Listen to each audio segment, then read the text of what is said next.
Bem-vindo ao estudo da lição da Escola Sabatina, oferecido pela editora adventista Sá Feliz. O título da lição desta semana é Encontrando Descanso nos Laços Familiares.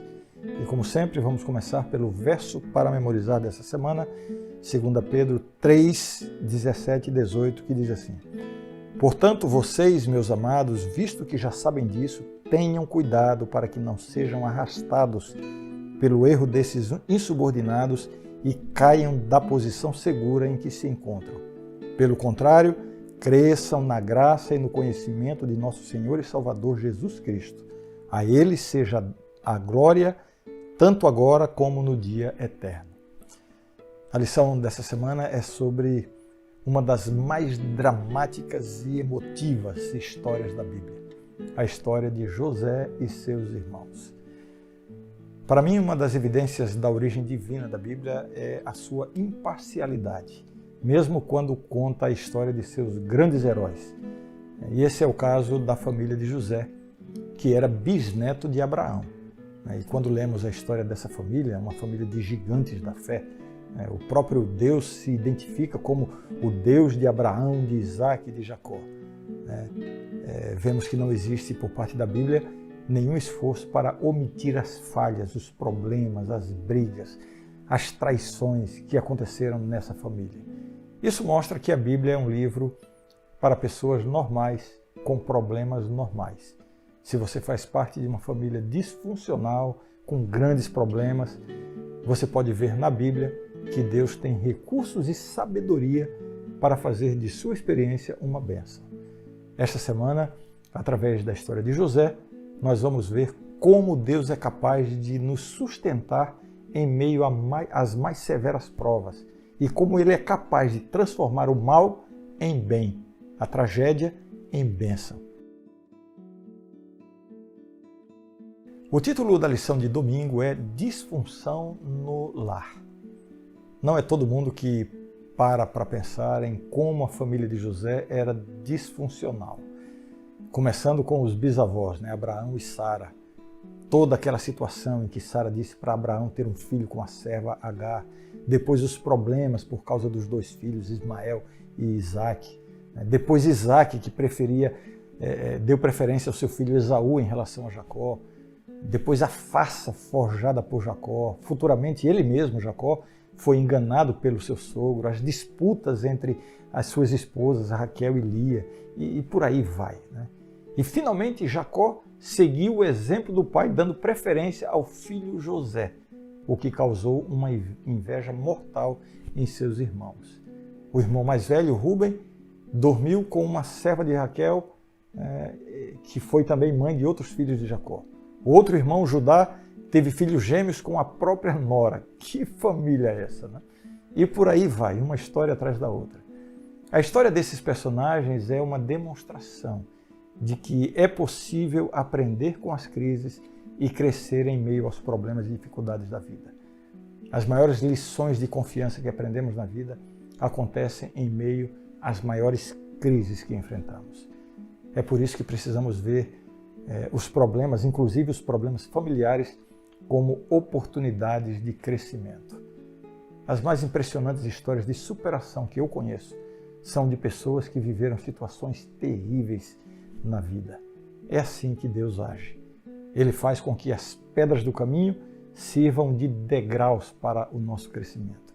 Ele usa as provações para forjar o nosso caráter e fazer-nos mais fortes e melhores. Se você vive uma situação familiar difícil, quem sabe envolvendo o seu relacionamento conjugal, um filho, uma filha, não pense que está tudo perdido. Dificilmente o seu problema seja tão grande quanto os problemas da família de José na Bíblia, Então não perca a esperança nem o ânimo. Siga em frente de cabeça erguida, porque Deus também está atuando na sua vida, na sua família. Você vai ver como Ele fará um final feliz de tudo isso. O título da lição de segunda-feira é Escolhendo uma Nova Direção. José foi vendido como escravo e foi levado para o Egito. Ele era muito jovem, devia ter uns 17 anos de idade, mais ou menos. Todos os sonhos e aspirações começaram a ir por água abaixo, né? À medida em que ele se afastava, sendo conduzido ali pelos seus novos donos que o haviam comprado de seus irmãos, caminhando por aquelas colinas, né? À medida que ele se afastava daquelas colinas com que ele tinha familiaridade, ele foi percebendo que a sua vida realmente estava mudando de rumo. Mas foi aí, no momento de maior crise, de maior desespero, quando ele ainda estava a caminho do Egito, antes de chegar no Egito, foi aí que ele tomou a decisão mais importante de sua vida. Ele decidiu permanecer fiel a Deus, independente das circunstâncias que enfrentaria. E aqui há uma lição importante para nós. As grandes vitórias espirituais sobre a tentação e o pecado não são alcançadas no momento da tentação. Elas vêm como resultado de um compromisso prévio com Deus. Até aquele momento, José vivia uma religião de família. Agora, ele percebe que terá que desenvolver a sua própria experiência com Deus. É somente quando decidimos possuir uma experiência viva e pessoal com Deus que estaremos prontos para as grandes provas da vida. Muitas pessoas são excelentes membros de igreja, adotam excelentes tradições religiosas, mas ficam só nisso. A vida com Deus exige algo mais que religião coletiva ou tradição religiosa. Exige uma vivência pessoal, um compromisso pessoal com Deus. Foi essa decisão que preparou José para as grandes provas que ele teria diante de si lá no Egito. Outro ponto interessante nessa história é que José é apresentado na história como um tipo de Cristo, uma figura de Cristo. Veja só essa descrição que eu vou fazer agora. Ele saiu do conforto de sua casa, da presença do Pai, e foi em busca de seus irmãos que estavam perdidos. Sua missão era trazê-los de volta para o Pai, mas foi recebido com desprezo, foi desprezado, foi rejeitado e traído. Tomaram suas vestes e o venderam por algumas moedas de prata. De quem eu estou falando? De José? Você percebeu que existe outra história dentro dessa história? O título da lição de terça-feira é Encontrando o Verdadeiro Valor Próprio. Onde está o seu valor? O que determina o seu valor ou o valor de uma pessoa? No mundo das redes sociais, como que vivemos, essa pergunta se torna ainda mais pertinente. Recentemente eu li no site de psicologia uma coisa interessante sobre a autoestima e as redes sociais. É que a sua visão de si mesmo pode estar ofuscando a sua percepção. A imagem que temos de nós mesmos não é herdada, e sim aprendida. Ao longo da nossa vida, adquirimos informações que são armazenadas continuamente por nós em forma de crenças. Assim, a relação que estabelecemos com o mundo externo desenvolve em nossa mente uma imagem de como acreditamos que ele seja. É mais uma questão de crenças do que de realidade. Os fracassos e sucessos, os medos e inseguranças, as sensações físicas, os prazeres, os desgostos, tudo se organiza em uma imagem interna sobre a sua própria pessoa. Quando nós temos uma visão negativa de nós mesmos, comumente nós damos importância aos dados que confirmam a nossa crença. Exemplo disso acontece quando somos bombardeados com publicações positivas das redes sociais, pois então comparamos a nossa vida cheia de defeitos com a vida perfeita de um perfil virtual na internet. No entanto, o que muitas pessoas não enxergam é que a grande maioria das postagens nas redes sociais mostram somente o que o dono do perfil deseja. Por um lado, mostra apenas eventos positivos de sua vida e, por outro, distorce os eventos negativos para que se pareçam com eventos positivos. É tudo, verdadeiramente uma grande farsa. Vamos voltar agora à história de José. José chega ao Egito como escravo, a mais baixa categoria humana. Antes, ele era o filho preferido do patriarca Jacó. Tinha um futuro promissor pela frente, em todos os aspectos da vida. Mas agora ele é um nada. Só que ele tinha consciência de que seu valor como pessoa não dependia do valor que as pessoas lhe atribuíam. Ele assumiu a identidade de ser um servo do Deus vivo. É aí que está o seu valor, né? A sua relação com Deus. E nós temos que aprender essa lição em nossa vida também. O seu valor depende de sua relação com Deus. E antes de qualquer coisa, você é filho do Deus Criador do universo. E isso é o que atribui a você o seu verdadeiro valor. O título da lição de quarta-feira é Relacionamentos aprovados por Deus. A primeira parte do capítulo 39 de Gênesis é uma descrição de como José foi abençoado por Deus. Por um lado, José fez um compromisso de fidelidade a Deus. E Deus, por sua vez, recompensou José abençoando tudo o que ele fazia. Uma coisa interessante é que nenhuma ação de Deus em favor de José era visível ou extraordinária. Deus não apareceu a José em sonho ou visões, nem enviou anjos para falar com ele, como tinha acontecido com seus ancestrais, né? Deus atuou em silêncio através do curso natural da vida de José. Assim, ele se tornou respeitado e honrado na casa do seu dono, Potifar. Chegou a ser o administrador de toda a propriedade.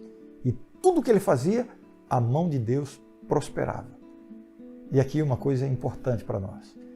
Muitas vezes nós estamos esperando que Deus faça coisas extraordinárias em nossa vida, né, que realize milagres, que transforme água em vinho ou que abra o mar vermelho. E deixamos de perceber que as grandes obras de Deus em nosso favor são feitas em silêncio, através do curso natural da vida, como aconteceu na história de José no Egito. Mas as coisas não seguiram bem o tempo todo para José, quando ele chegou no Egito, né, que foi promovido, obteve respeito do seu dono, passou a ser o administrador, só que nem tudo continuou às mil maravilhas. A esposa de Potifar, em dado momento, quer ir para a cama com ele, e isso lhe causa um grande problema. Se ele aceita, teria um problema de consciência com Deus. E como ele não aceitou, ele enfrentou a acusação de ter tentado violá-la. José entendia que o pecado é, antes de qualquer coisa, uma ofensa a Deus. Por isso, ele se negou a cair em pecado. Por isso, ele permaneceu fiel em seu compromisso com Deus. E aqui uma lição tremenda, né, de que apesar das circunstâncias, apesar de ter vindo de uma família disfuncional, ele teve força de caráter para honrar a Deus resistindo à tentação. Que Deus nos ajude a desenvolver essa mesma firmeza de caráter. Só por seu poder e sua misericórdia é que nós podemos resistir às grandes tentações da vida. Mas Deus nos oferece essa vitória. O título da lição de quinta-feira é O Grande Conflito Próximo e Pessoal. É impressionante o caráter de José, esse verdadeiro homem de Deus, mesmo quando ainda era muito jovem.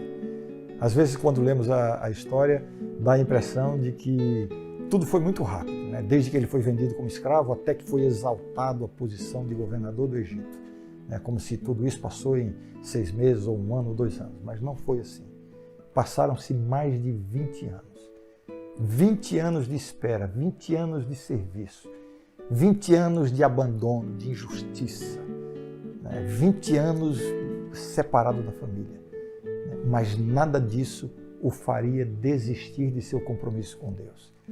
Mesmo sob a mais severa tentação, ele permaneceu fiel. E eu costumo dizer que a tentação de José foi a tentação perfeita. Já pensou nisso? Veja só. Ele era jovem, bonito, estava carente emocionalmente desde que foi separado da sua família.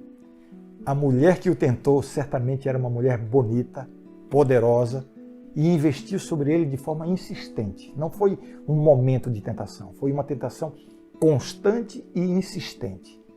E no momento em que ela de fato o agarra, eles tinham privacidade. Veja, cenário, um contexto que forma uma tentação perfeita. Mas José resistiu. Que exemplo de vitória! Que demonstração de como um caráter santificado pode resistir mesmo à mais severa tentação.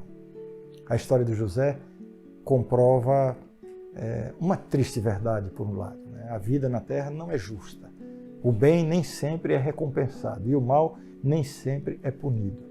Ele foi preso por causa da sua fidelidade a Deus. Ele poderia agora se revoltar contra Deus e abandonar os seus princípios. Afinal, ele poderia perguntar, que vantagem há em ser fiel? Que recompensa em obedecer a Deus e manter-se puro? Em lugar de honra, em lugar de liberdade, ele foi encarcerado. Mas a sua atitude novamente confirma o seu caráter nobre. Aí na prisão, ele mais uma vez testemunha de Deus e se mantém leal à sua fé. Na verdade é que Deus o estava preparando para coisas maiores. Entendeu bem? Com todas aquelas provações, Deus o estava preparando para coisas maiores. Então escute uma coisa. Quando você não consegue entender as circunstâncias da vida, não encontra explicações para tantos problemas e provas que você está enfrentando, lembre-se de uma coisa. Deus está preparando você para coisas maiores. Entendeu? Deus está preparando você para coisas maiores. Continue com Deus. Muito bem, um forte abraço e até amanhã. E por favor, compartilhe esse vídeo com os seus contatos e se inscreva no canal se você ainda não fez isso. Obrigado pelo seu apoio e até amanhã. Tchau.